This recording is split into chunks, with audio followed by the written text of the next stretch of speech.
Hi guys, thanks for tuning in. So these are Louis Vuitton inspired shoes, and I realized that Louis Vuitton are pretty much high heel stiletto shoes, which these are not. I am well aware of that, but this is my own personal inspiration and take on it. Hi guys, thanks for tuning in. I'm going to be showing you how to strass or encrust these nursemaid's shoes. They are intended to be worn by nurses, but since I'm having some feet issues, I decided to get some shoes that weren't going to hurt me. Basically, I guess they're called box toe shoes or something like that. Anyway, I bought these. Super comfortable. I love them. They get great reviews. However, I don't want to go around looking like I'm wearing nurse shoes or a plain white shoe.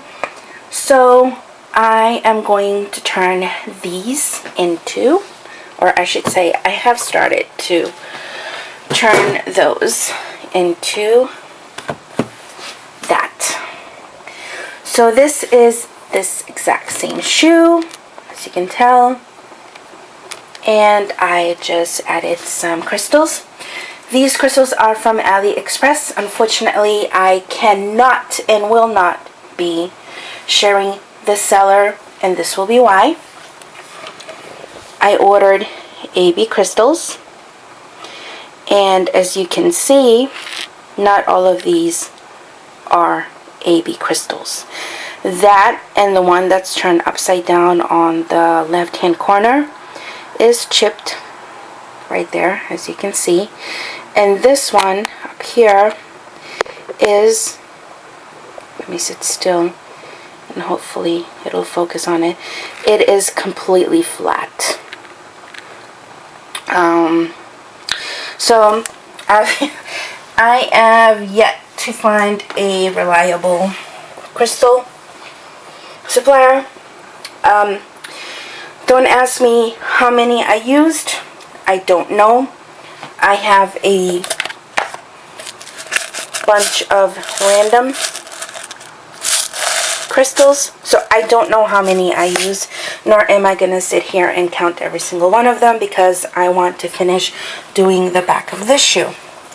What I can tell you is I used 40 SS.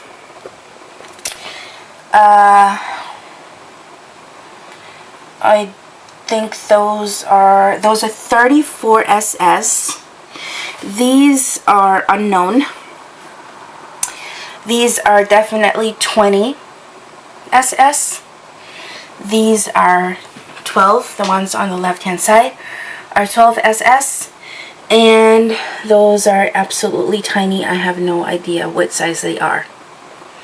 So stick around if you want to see how I go about doing the rest of the shoe. I could leave it as is. It is super cute. Now here on the top I used 40 SS and 34 SS. So I went like, let's see. So this is a 40, that's a 34, that's a 40, then I did 34, 40, 34. So that's what I did around the shoe. And then on the shoe, I pretty much really just zigzagged and did a bunch of different sizes. I did do some 40 size ones, as you can see right here. I did some big ones on the side. Now on this side, I did not.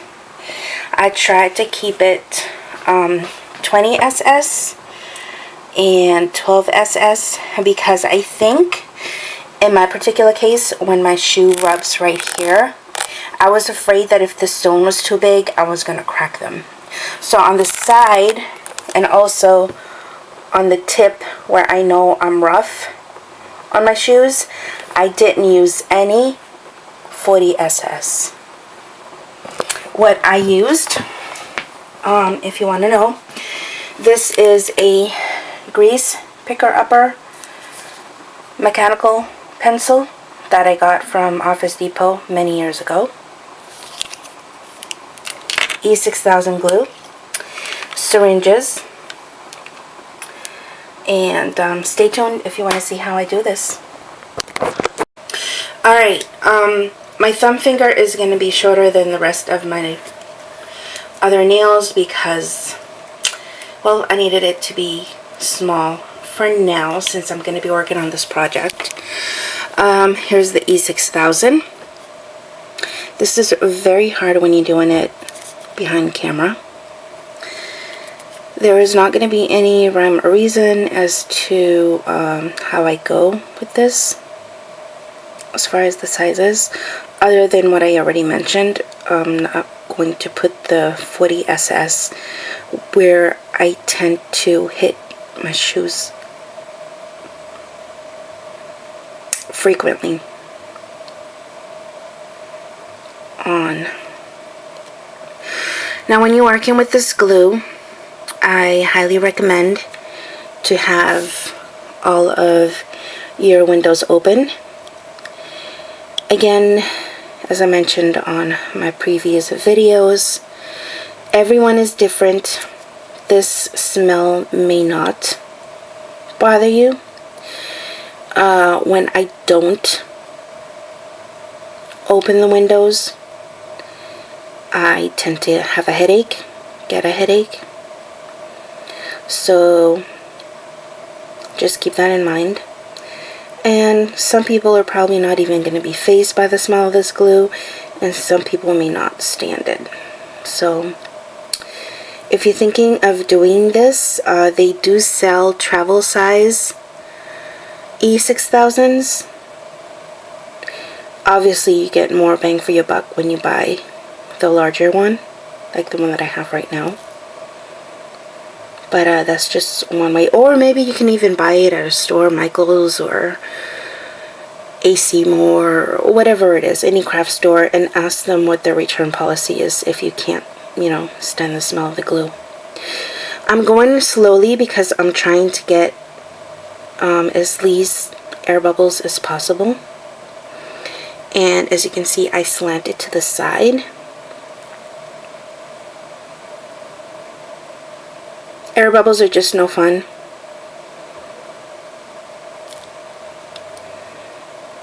And cap your glue. Sometimes you can put a little bit of oil down here so your glue doesn't get stuck, but I'm nearing the end of my glue, so I don't think it really matters that much. You could also have some rubbing alcohol or isopropyl alcohol and clean it off before you put the cap back on. I like to let my glue rest like this for a little bit, just so it'll self-level to the bottom. So when I push the plunger, all the glue won't come off of the end like it's doing that now. So that's not what you want. So just be patient. So this is an example of what you don't want. Let your glue self-level. Do have a bit of a runny nose due to allergies and stuff. Have some napkins available for when this happens. Okay, so last time I did this, it was definitely much easier, and I'm going to link the video below.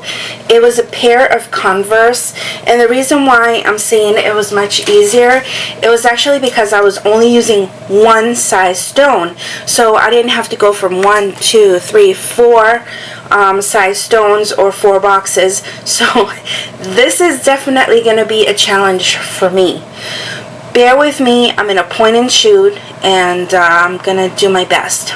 One thing I do want to note, if you're starting doing this, do have a video that goes through everything, but right now I'm gonna give you kind of like a quick, dirty explanation of what you may want to do what you need to do. First of all, your shoes should definitely be clean, okay? Wipe them off, soap and water, make sure that's dry. Clean them the day before, let them dry overnight, what have you. The other thing is, why do I use this syringe? I really do love this syringe method. I think it, you know, obviously I'm not opening and closing this glue, so it gives this glue longer shelf life than other people. I've seen other people go and use it straight from the glue and start applying it to the shoe. Like, you know, start applying it to the shoe and then spread it with a paper clip or what have you. I don't like that method. That's just my personal preference, because I feel like I'm wasting, if I were to do it like that, I'm wasting too much glue. I feel like this gives me more control. I use less glue, and I just prefer it that way. Let's see. Now that the glue has self-leveled to the bottom, for the most part.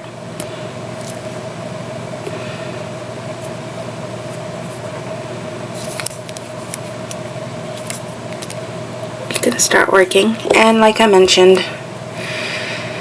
oh, this is gonna be hard to do on camera, because okay,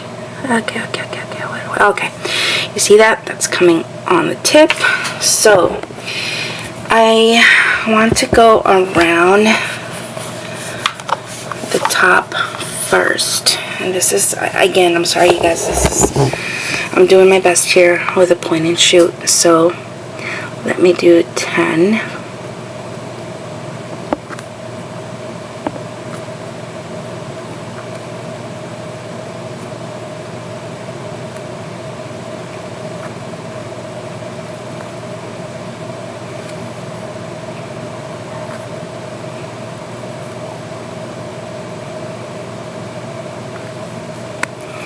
Now,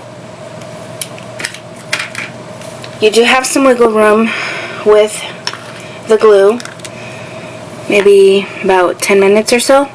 I'm going in with the SS20s. Wait, let me just make sure I'm giving you the right number. No, SS12s. I'm going in with the SS12s.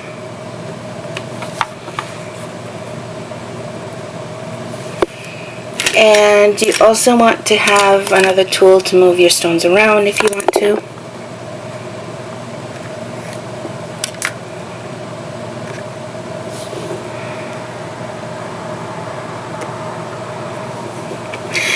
You don't want to put too much glue, because you don't want your stone to be drowned by the glue, and you also don't want to put too little glue. You want to make sure that it sticks.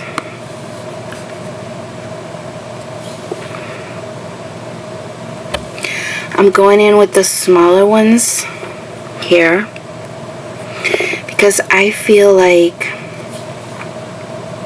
since this is going to be the part that's going to be used the most, the smaller stones are going to be better.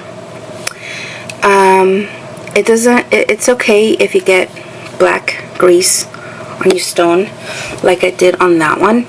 You can always, after 24 hours of letting it cure, you can go in and wipe it off.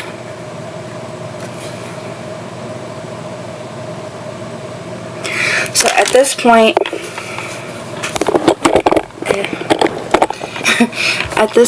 you want to position your stones a little better. These aren't for client, like I already mentioned, these are for me, so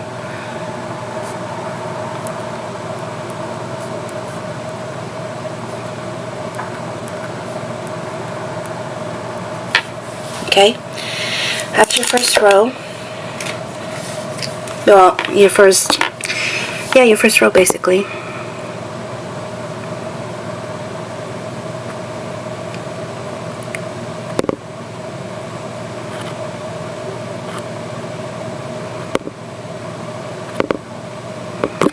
Now, you could, I have done 20 in a row, but since this is pretty much your gonna be your foundation, I don't want to rush the first row.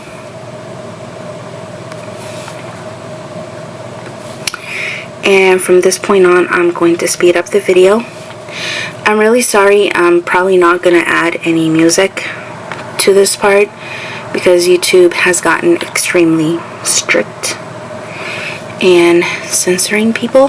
So if I do put music and you don't particularly like it, you can blame YouTube for that.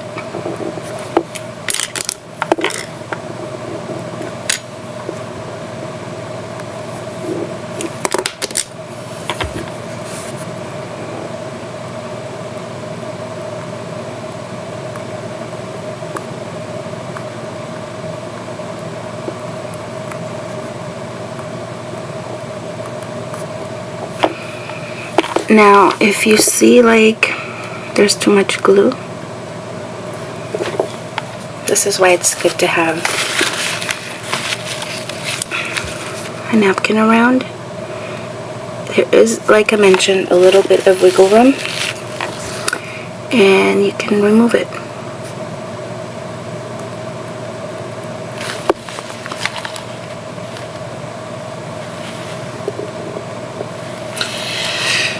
So from this point on, like I said, I'm gonna fast forward.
So, my freaking camera battery died, and I wasn't able to finish the rest of it. But anyway, this is what I ended up doing. This is where I'm going to stop at for now. I think it came out really cute.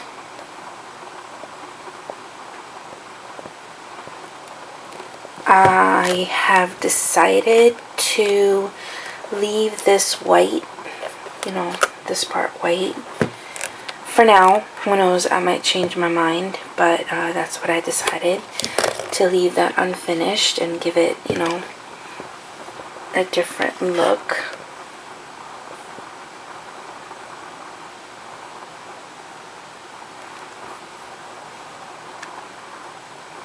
So yeah, guys, let me know down at the bottom what you think. I realize these are nurse's shoes, but getting old, and this is what my poor little feet need to wear. So I figured I would bling them up. Huge improvement to what they originally look like. So let me know down in the comment section what you guys think, if you'll be doing it. Yeah, hope to hear from you soon. Bye.